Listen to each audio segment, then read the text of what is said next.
Greetings, I'm Bruce Ovbiagele, Chair of the ISC Program Committee.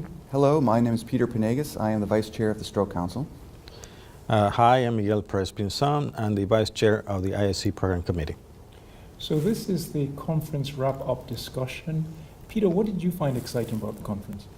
Well, aside from the obvious clinical science that I think was extremely transformative, one of the areas that I found very exciting and I think empowering for the stroke community and the pre-hospital community, it began with a pre-symposium Stroke Systems of Care conference that brought together experts from the LA region and around the country to look at areas of interest and shared interest and research interest for the future to determine how we can best triage patients between hospitals within the complex system of care that we are developing, anticipating the science and the new options we have for patient care, how to get these patients to the right hospital and do the right thing using limited resources that we have in our communities around the country. I think this type of thought process is needed. In anticipation of the release of the science from this meeting, particularly Diffuse 3 and Dawn, there's been very, very good science presented at this meeting that I think kind of captures where we need to go as a specialty. For example, there were abstracts presented just this morning that looked at certain regions of the country where they have very innovative ways to identify quickly patients on stroke severity, triage them to either a primary stroke center or a comprehensive stroke center, and look at bypass times, look at transport times, and then important, look at treatment times and find out that there's very different and innovative ways to take care of these patients and get them to the right hospital in the right amount of time. So this type of research, I think, is going to be integral to advancing the needle on stroke care. Well, thanks. Miguel, what about you?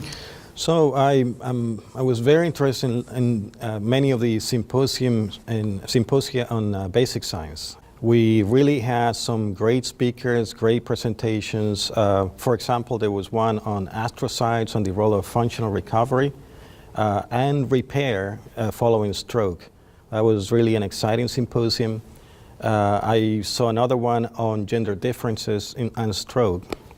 A very important aspect of research right now, since we are finding that in animal models there is very little research that is translating in females. The other one that was interesting is a mini symposium where we organized a symposia on clinical and basic diabetes and stroke. That was an exciting series of presentations that really encompass the whole spectrum of diabetes and stroke. Besides that, there were some really exciting small presentations on really basic translational research of microRNAs and the role of microRNAs on functional recovery, angiogenesis, neurogenesis. I think it was really exciting presentations. No, I agree. And to piggyback on what you said, Peter, I think it's clear that the treatment of acute ischemic stroke due to large vessel occlusion really took several giant steps forward in this conference. I think with the presentation of the Diffuse 3 results, now showing that we can go beyond 6 hours, up to 16 hours, and if you also incorporate Dawn into it, up to 24 hours, and seeing that the result was actually robust across several subgroups, whether it's by age, whether it's by stroke severity. Very, very impressive results. The issue now, of course, is going to be how we can adjust systems of care to be able to implement this properly in the real world. I think other exciting trials that I was, very glad to see included the Extend IATNK trial, which looked at this genetically modified version of alteplase, tenecteplase, and really found that there was a robust advantage for tenecteplase over alteplase in these patients with acute ischemic stroke due to large vessel occlusion who are set to go ahead to get a thrombectomy, and showed a difference to the advantage of tenecteplase. And the reason why this is important is that FDA, of course, has only approved alteplase for the treatment of acute ischemic stroke, but also tenecteplase is cheaper and is given as a one-time bolus. So that's terrific. The other exciting things I found in terms of acute ischemic stroke due to large vessel occlusion were the COMPASS trial and the ARISE-2 trial. So these trials are now trying to look ahead to see how we can better reperfuse the brain after a stroke in a more timely fashion and in a higher quality fashion as well. So IRISE-2 looked at this new device, this EMBO-TRAP device, and found in this single arm study that it actually achieved unparalleled time to perfusion rates and high quality brain perfusion. In COMPASS, they were looking at an aspiration device versus stent retrievers and showed that there was non-inferiority for the aspiration device compared to stent retrievers. So it compared very well. So potentially we have another alternative, another tool in the toolbox, so to speak, for our endovascular specialists to use for patients with acute ischemic stroke due to large vessel occlusion.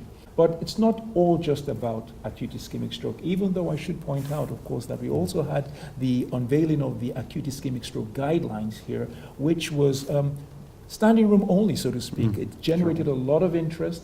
Lots of people were interested in what the recommendations were, the thought process behind the recommendations, the evidence supporting the recommendations. So that was also, I think, very exciting.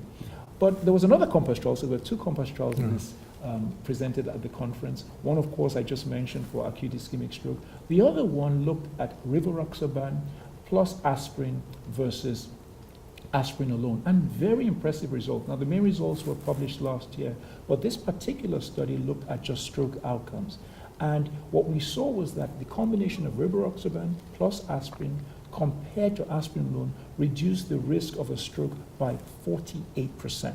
If you looked at ischemic stroke, almost 50%. So very impressive results. And I think many of these trials will hopefully change practice moving forward, whether it's acute ischemic stroke management or stroke prevention management as well.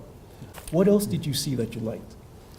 So I would mention Game of Strokes. I mean, that was an exciting, it's a champion that returned from last year, and full house. We had the competition between three teams. Again, Jose Biller really had a great session. So it was a terrific job. Yeah, I agree. And we also had SED talks, the cerebrovascular education and discovery talks, which we had these key legendary leaders in their field talk about a topic that was near and dear to them, but would help educate the audience about what the vision for stroke management might be. So we had a talk on neonatal stroke by Dr. Donna Ferrero. We had a talk on the declines in stroke mortality by Dr. Tom Broad. We had a talk about blood pressure management in acute stroke by Dr. Philip Barth. And then finally we had a talk about small vessel disease by Dr. Anton Hakim. Very, very illuminating talks, I thought. Really exciting talks, yes.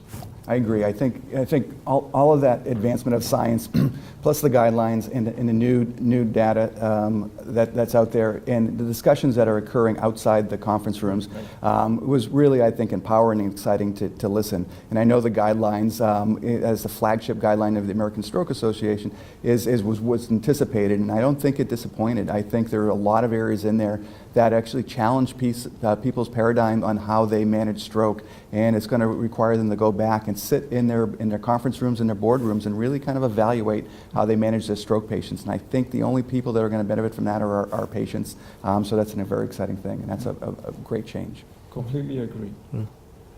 So we just want to thank you. It's been a wonderful conference. We look forward to seeing all of you again in 2019 in Honolulu, Hawaii. Yes. Thank you. Thank you. Thank you.